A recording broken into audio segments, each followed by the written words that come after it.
Hey, good afternoon, everyone. It is the 1st of February, and it's been about 2 years since I've done my low front lower control arms. So went on and did that and found a few other things along the way that I'm going to go on and switch out. About 2-3 weeks ago, I guess, I redid my stabilizer bars on it as well. So the only other thing as far as the suspension goes is just my strut, which probably I'll do in the next month or two. But real quick, I just want to show you a few things. I've already done one side, so I'll show you the new one, and then we'll go through taking it apart. Before we start, I'm going to show you some signs of bad wear is visible, but jack your car up, make sure it's secured and on level ground. You can grab your tire from the sides, shake it top and bottom, try to see if it twists. If so, then you probably got a bad ball joint on it. Another thing is sometimes noises, your ball joint can make a scraping noise and whatnot. So I'll go on and show you the bad parts and what I found along the way, and then walk you through how I did it. So pardon my attire. Yeah, that's right, I'm in my PJs doing this. But so multiple things with this one. When I took it out, the reason why I did it was because I thought the ball joint was bad, but then if you see slammed through this thing on both sides, it's just dry rotted, it looks like, so forth. This bushing, nothing too bad on that one, but this is the reason why I replaced it. You see, just the boot is starting to get eaten away, but it moves, I mean, so easily. And I'll show you on the new one how hard it is to actually move the new one as well. And then also, when I took mine apart, I found my tie rod looks like it could probably, tie rod in, outer tie rod, whatever you want to call it. So I'm about to go get the parts for that, but here's the new one on the passenger side. That was a pain in the rear to get back in. I'll walk you through how I did that as well, but this was the pain to get in. I don't know if it's just a different manufacturer or what from it, but I will walk you through it in a second. First thing you want to do is get your wheel off. Here's the old one that we'll be getting out from here. You don't have to do this, but to make it easier to get the bolts and all, I actually am gonna work this thing out and in. I'm gonna go on and take the caliper mount bracket off, which is that screw, and one down on the bottom.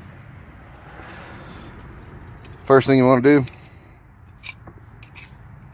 make sure that you push your piston in so you don't damage your pads or your piston on the way out. So there's several ways that you can do this. All this is basic hand tools that I'm using, by the way. I do have a electric impact, but to be honest with you, it's only good for taking bolts off once you really truly get them loosened. So got a 18-inch breaker bar just in case. So we will just pop this right on. Sorry, I'm trying to do this one-handed. Find a place on the back, make sure you don't hit the lines, and you'll start to see it separate. You ain't gotta go too far. You just want to make sure you got enough. That should be enough.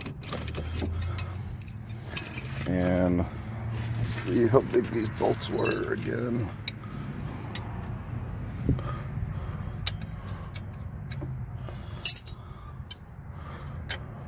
'18s. So let me get this off. Just take the two bolts off, and I just straighten mine up here. So give me 1 second, and just be careful. Watch your actual line. With that done, your rotor will actually just slide right off, and these are the bolts that we need to get to on the front and all. And then you got back there, it's just easier to me than having to work around. So we'll go on and get this front one off first. It takes an 18. It is a nut and bolt together. So you're going to need to use something to hold one side while you get the other off. And sorry, my tripod is still broken. Maybe I can do this.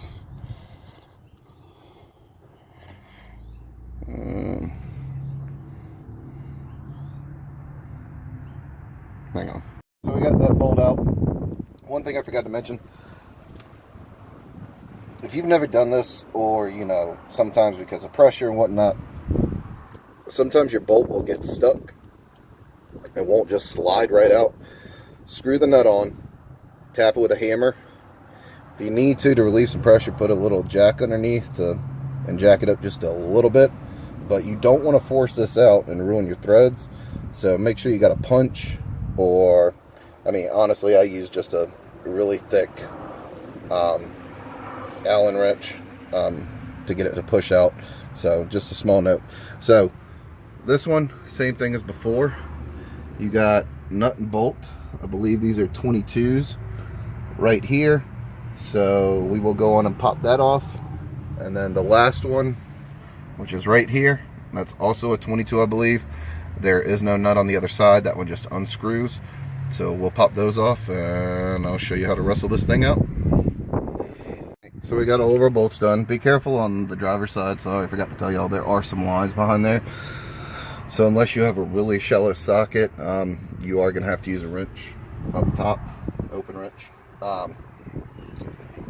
This makes life a lot easier. It's called a ball joint separator, pickle fork, whatever you want to call it. All you have to do is, sorry, let me see if I can do this at the same time, and get it, and hopefully I won't have to use the mallet on it. But you just slide it in. Sorry, I am going to have to mallet it. Let me see if I can set this down to where y'all may be able to see.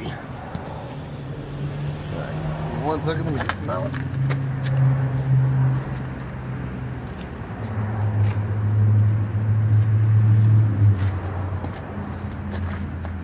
Alright, I can't see, so hopefully you guys have an okay view. You're just going to prop it right up above the boot.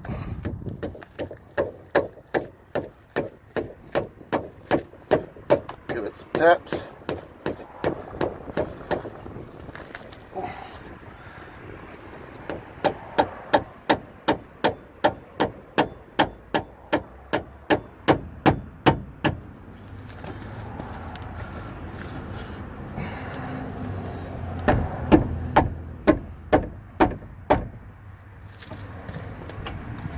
Well, and I was going to be this stubborn on this side.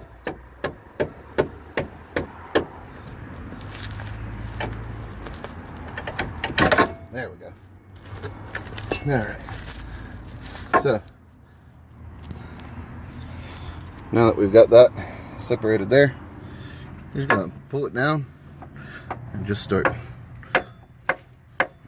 wiggling till you get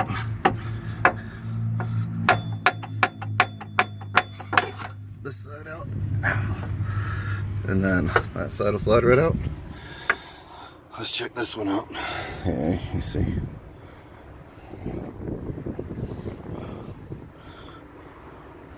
Now this one moves a little bit rougher than tougher than the other one.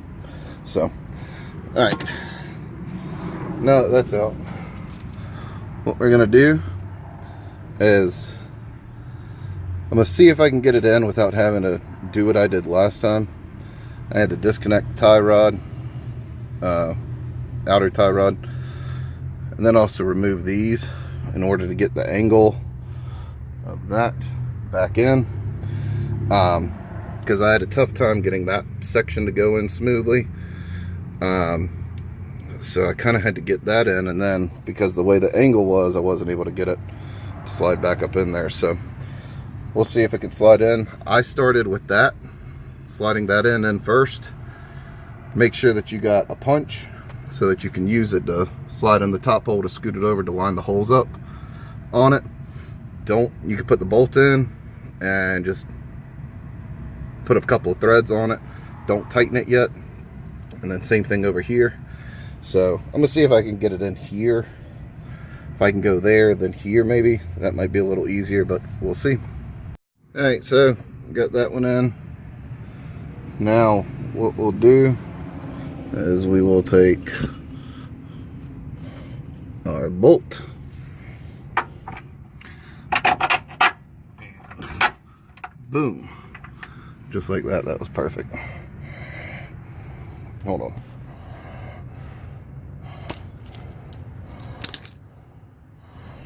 And then we're just gonna put the nut on top.